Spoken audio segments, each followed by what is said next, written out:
तो 28 की रात को तो पहले हमने उसके हाइड आउट को बस्ट किया, उस पाकिस्तानी के जो हमारे कब्जे में था। बहुत सारे असलहा, गोला बारूद, कंप्लीट बहुत ज़्यादा मटेरियल मिला जो कि हम लोगों ने रिकवर किया।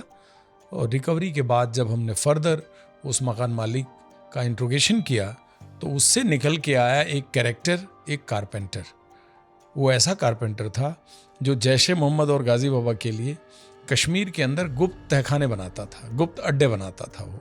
वो थवई था, चिनाई का काम करता था, लकड़ी का भी काम कर लेता था, जो नज़ार बोलते हैं वहाँ कश्मीरी कम्युनिटी में, नज़ार कम्युनिटी एक होती है। तो उसको हम लोगों ने पिकअप किया अनंतनाग से, उसको जाके कोकरनाग से पिकअप किया जहाँ से झेलम निकलती है। आप खानाबल अनंतनाग गए थे, वहाँ से भी फर्दर करीब 1.5-2 घंटे का रास्ता है। वो बेसिकली जो बैरसंग घाटी है जहाँ अटैक हुआ था, वहाँ से जब आप फॉरेस्ट एरिया जाते तो कोकरनाग पास पड़ता है, इसलिए कोकरनाग वहीं से झेलम निकलती है। उम्मीद लगाया गया कि उस रास्ते तो टेररिस्ट नहीं भागे। तो वहाँ भी कॉम्बिंग चला था, वहाँ मैं गया था। तो वहाँ उस कारपेंटर का घर था। आप ये सोचिए ना कि वो सब एरिया जैश ए मोहम्मद के लिए कितना फेवरेट एरिया है। यानी उनके जो रिसोर्स पर्सन्स हैं वो लोग भी उस एरिया से बिलोंग करते हैं।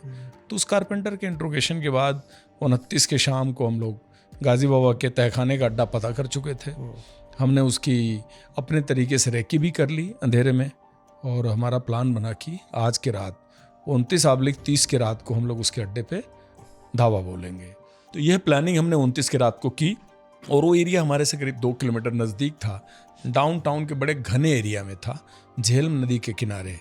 और डाउनटाउन तो वैसे ही बहुत घना है, और झेलम नदी के साथ जो इस्टेब्लिशमेंट्स हैं वो बहुत ही इंटरमिक्स्ड हैं। पॉपुलेशन बहुत ज़्यादा है, किसी भी घर का कोई एंड नहीं पता लगता। और रात को 3:30 पौने 4 के करीब हमने घेरा डाला, मकान की तलाशी ली। तलाशी के बाद जब हम लोग फ्लोर टू फ्लोर सर्च कर रहे थे, टॉप फ्लोर पे पहुँचे, और टॉप फ्लोर पे हमारा गाजी बाबा से इनकाउंटर हुआ।